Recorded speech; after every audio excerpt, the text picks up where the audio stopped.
it's been great. I think Trinidad is a very warm place, and I don't mean the climate. Or just the climate. I mean the people and just the whole vibe. It's so fun and happy and very light. First time in Trinidad, first time in Carnival. Yeah. Back in 2012 when I released the song Cheerleader, and that between that time span and 2014, 2015 when it really got huge. Well, I think that is the result of when you put in hard work into something and you believe in something also.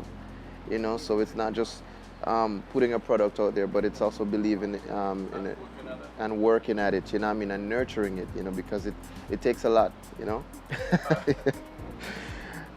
Yes, people thought I was everything else but Jamaican, so I don't know, but I guess it's the type of music that I do, because I'm into the whole vibe of doing world music, a type of music that appeals to more than just where I'm from, or even the Caribbean, So we want to take it outside of the box a little bit and make it a little bit more appealing, while selling the Caribbean brand, while selling Jamaica, So it's not very easy to do, it's not very easy to do, but as I mentioned before in a previous interview I did, it's like that generation gap between, the last time when this was done, I'm happy to be a representation of that. I'm happy that I'm the one who is filling that shoe right now. And but if it wasn't me, I would be happy if it was somebody else too. It's just to witness it in our generation because it doesn't come around quite often. I humbly accept it. And it takes a lot of work and it takes a lot of dedication. It's just I guess, it's tiring, you travel a lot, and you have to stay focused, because the business, it has a lot of distractions, but when you have good people around you and grounded people around you, and like my mentor, Mr. Dylan, Clifton specialist, it's like, it makes it a little bit easier for me. Well, the thing about it is, I never lived in the States, I never lived in the States. So, being in Jamaica, I've always been working on my music, developing my catalog, and just hoping for the day when I would meet somebody like Clifton Specialist Dylan, where there was a chemistry, where there was an understanding and a sense of direction, and not only just any direction, but a common direction towards success, and so when I met him 7 years ago, 8 years ago, it was organic in a sense, and it's like intention from both parties. Exactly. We had a common vision, and I think that's where it all started. So from then I kind of opened my mind towards that direction, and he gave me very good counsel, and it is something that you need to listen to from a veteran who's been in the business for quite a while and who has garnered a lot of success, all of the big names you can, most of the big names you can think of within the dancehall genre, Shabba Ranks, Mad Cobra, Patra, Kimani Mali, you name it. Exactly. And it's commendable, to say the least. It's commendable to know that in 2015, 2016, he is still able to do it, As I said before, as the artist, you have to just open your mind to it. Yes, I do. Always remember the past to show the future.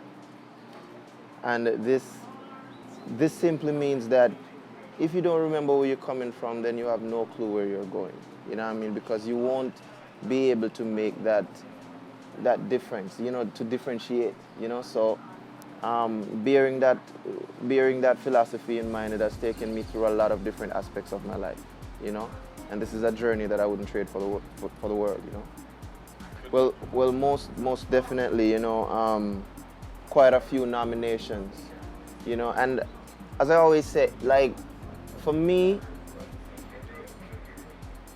a nomination it means as much to me as winning the award in whatever category it is, because it simply means that somebody is paying attention. You know what I mean? You have grabbed the attention of somebody, and your work is being looked on or looked upon on a scale among, you know, what people love.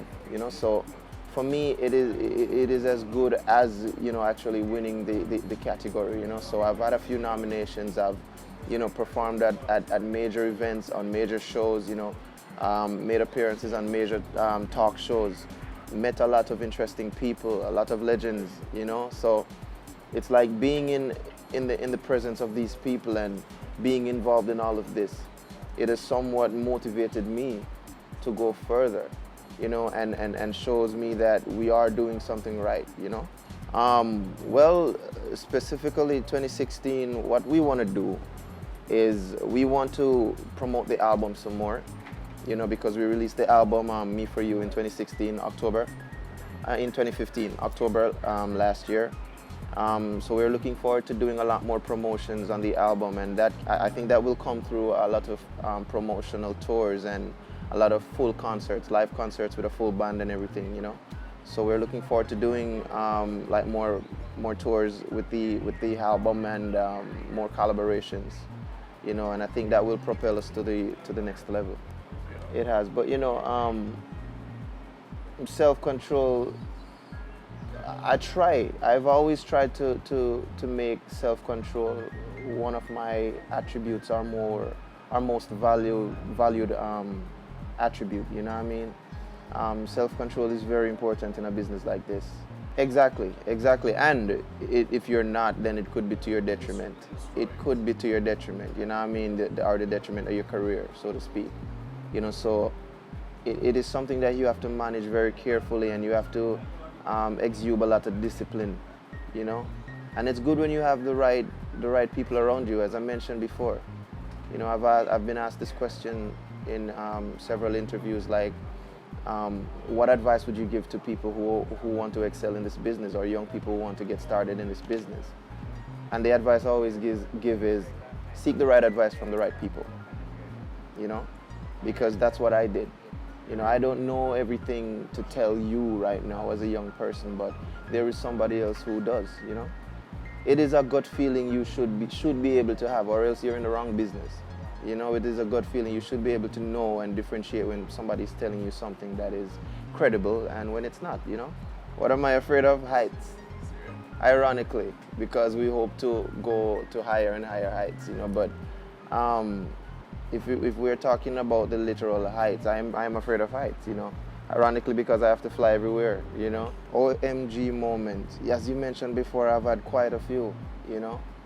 I'm gonna just start with the one for 2016, since we are already here, you know.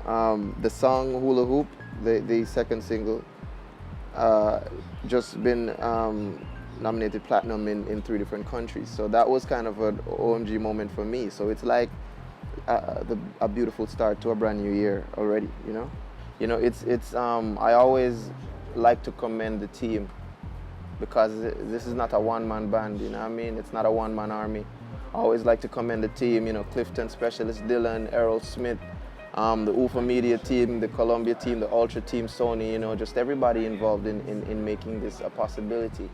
You know, so it's not just OMI, even though that's the face that is out there, and, you know, that is who people identify with the brand, you know, but there's so many other people in the background who works really hard. I always say who works after 5, you know what I mean, to make this a possibility. I just want to say thank you to everybody, you know, thank you to the fans, thank you to the OMI Army, you know, everybody out there who's a big supporter right now, and, you know, who wants to see the music go to higher heights and to the next level, you know. Thanks, love, and respect. And thank you, sir, for your wonderful interview.